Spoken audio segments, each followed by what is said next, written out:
Thanks for joining us today here on Backwoods Pursuit.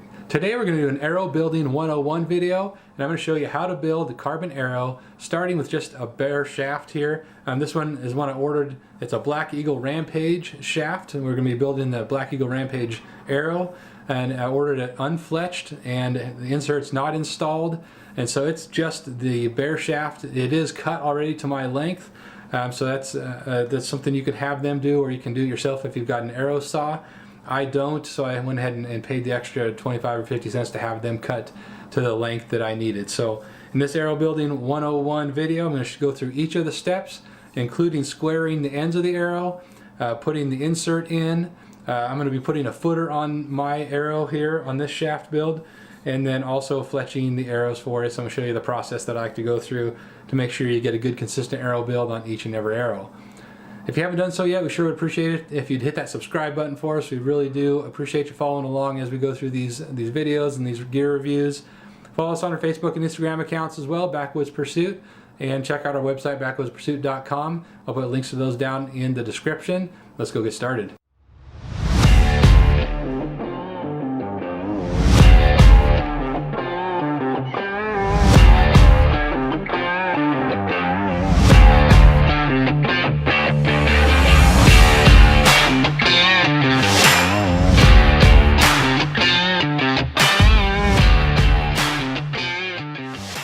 Alright, first step is obviously determining the length of the arrow that you need. So typically, I mean, there's a lot of different schools of thought as far as how much your arrow needs to extend past the point where your rest contacts the arrow. Generally speaking, you probably don't want to go much less than an inch. In some cases, like in this case where I've got a footer that I'm going to put it on the end here that's about an inch long, I don't want that rest contacting the footer, so I'm going to go and make sure I've got enough arrow length to stick that footer on there and then have the rest contacted just behind the footer. So mine's going to be about an inch, just an inch and a quarter, maybe past where the arrow contacts the rest or sits on the rest. But in some cases you may want to go a little bit longer or slightly shorter, but obviously you want to make sure that you're safe and don't go too short because you don't want that arrow falling behind the rest. So that's the first step. Go ahead and take the knock out of the arrow on the back end, because I'm going to square the arrows here using my arrow squaring device. Now these are pretty inexpensive. I'll put a link again in the description to this, but basically the way this is going to work, I put a piece of sandpaper here on the end, going to line that up just like that, and then just rotate that through by holding it in place. I believe G5 makes an arrow squaring device that's a little nicer than this, but it's a lot more expensive. But this one does the job just fine as well. So, just spin that around, rotate that around, and then flip the arrow over and do it on the back side, the knock end of the arrow as well, and try to give it even pressure so you get a nice square arrow on the end. That's going to make sure that you get even pressure as that arrow is being deployed through the string. That way it's not going to have an inconsistent arrow flight for you. In this case, I'm going to be putting hit inserts in these Rampage shafts. I wanted a little bit more weight out front, so I went with the 75 grain hit insert rather than the half outs that come with the Rampage shafts. So I'm going to go through install of the hit insert here. So I'm going to take the little stone that comes with the hit insert and just rotate that on the end. That does help square the end. Obviously we already did that, but that will help square the end and take any burrs out of just on the inside with that there's a little nub right on the end there, and that'll just make sure that we don't have any burrs on the inside of that shaft. And now we're going to clean it. Alright, so to clean the inside of the shaft, I'm going to take some acetone and a Q-tip here, just dip some of that in there, and go ahead and get the inside of that shaft where we're going to be gluing that insert in, get that nice and clean. Make sure we get any dust from when we squared the end of this or prepped the inside there. Just take a couple of swabs there and you'll be ready to go, ready to install the insert now. Alright, now that we've got the shaft prepped and ready to go, I'm going to go ahead and glue the insert in. I'm going to be using the AAE Max Impact glue. It works really well. It's a super strong glue. It does dry really fast, and so you need to make sure you're not taking too much time when you're getting the insert glued in. One tip is to go ahead and stick this and any components in the refrigerator before you're starting, even the arrow if you want. especially if it's warm out, because it dries really fast. I mean, in seconds if it's warm out. As in if it's warmer out. Right now it's pretty cool, so it's not going to be much of an issue. But if it's hot outside, make sure you do that. Otherwise, you're going to get that insert stuck before it's going to freeze up and lock up on you before you get it inserted all the way into that shaft. So I'm going to go ahead and get this started here. I'm going to glue this on, and then we're going to get this insert glued in for us. It's really a simple process. You don't need a lot of glue. You just put a little bit on there, and then have your tool ready here. As you can see, I've got my hit insert tool already started, because I don't want to take too much time when I grab it here. I want to make sure that I can get that insert seated all the way in. So I'm going to go ahead, and while I'm doing this, I'm going to spin and rotate this as it's going all the way in, and then pull it all the way in that way. And you flip it over to the other side and just check the depth, because you want that depth to be just right. And then you are all set. The insert is down in there. You probably can't see it obviously, but we're ready to go. So we're going to leave this level in a level position for a little bit here. Obviously it's going to set really quickly, but you don't want to shoot that for a while. So we're going to let that sit for a few minutes, and then we'll move on to the next step. Alright, I've got the insert installed now, so I'm going to put the footer on here next. So to do that, I'm going to go ahead and clean the outside of the shaft here. Again, use my acetone with a clean rag, and just go ahead and clean the outside of the shaft here where that footer is going to be glued to. So I'm going to go ahead and do that, make sure it's good and clean, so we get a good adhesion from the glue. And once you do that, give that just a second to dry. Again, it dries really fast, but go ahead and let that dry now. Alright, that's nice and dry now, so I'm going to go ahead and put a little bit of glue on the outside of this shaft. This is the same glue that I used for the insert.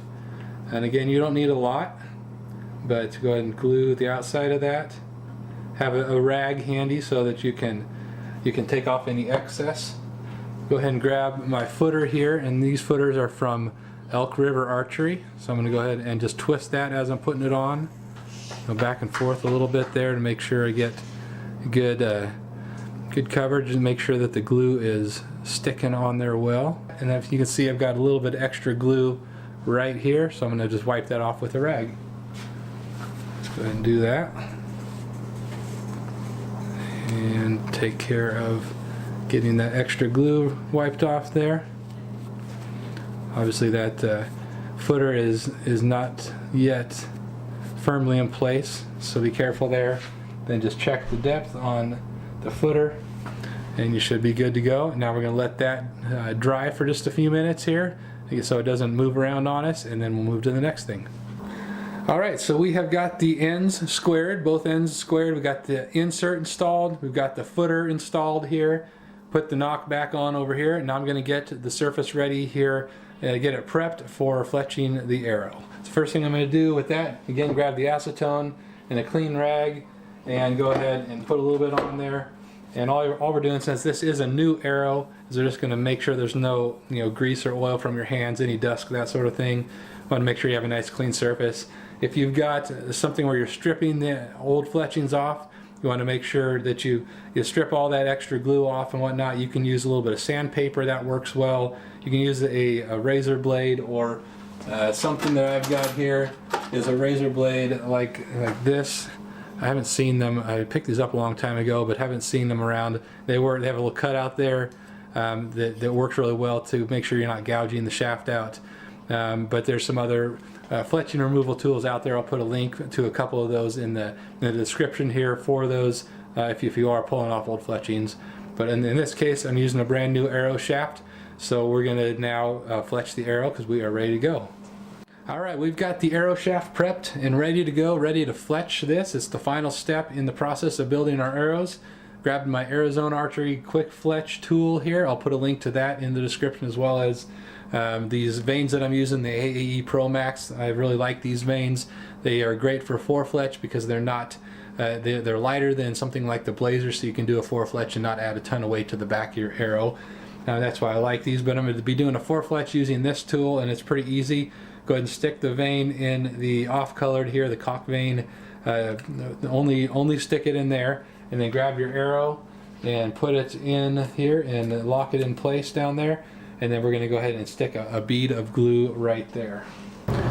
Alright, we gave that about 15-20 seconds to dry here. I'm going to go ahead and pop this out and pull this guy off, and you'll see we've got a nice evenly glued on there fletching. And the way we're going to get the 4 fletch on here is to go ahead and take this, and then we're going to rotate it 4 clicks, and then we're going to put another vein right here in the cock vein. So we're going to go 1, 2, 3, 4.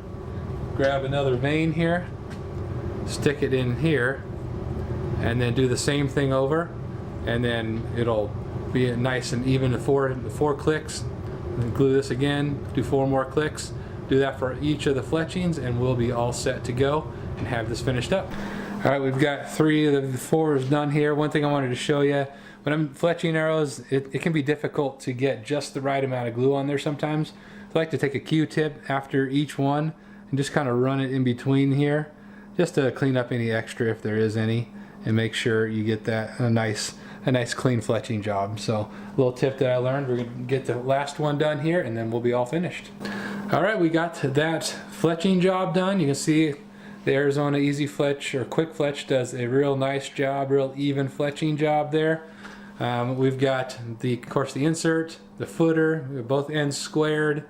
Got the knock installed here, that comes installed, and then got the arrow fletched. Building your own arrows is not that difficult. It just takes one step at a time and a few little tools to get that done.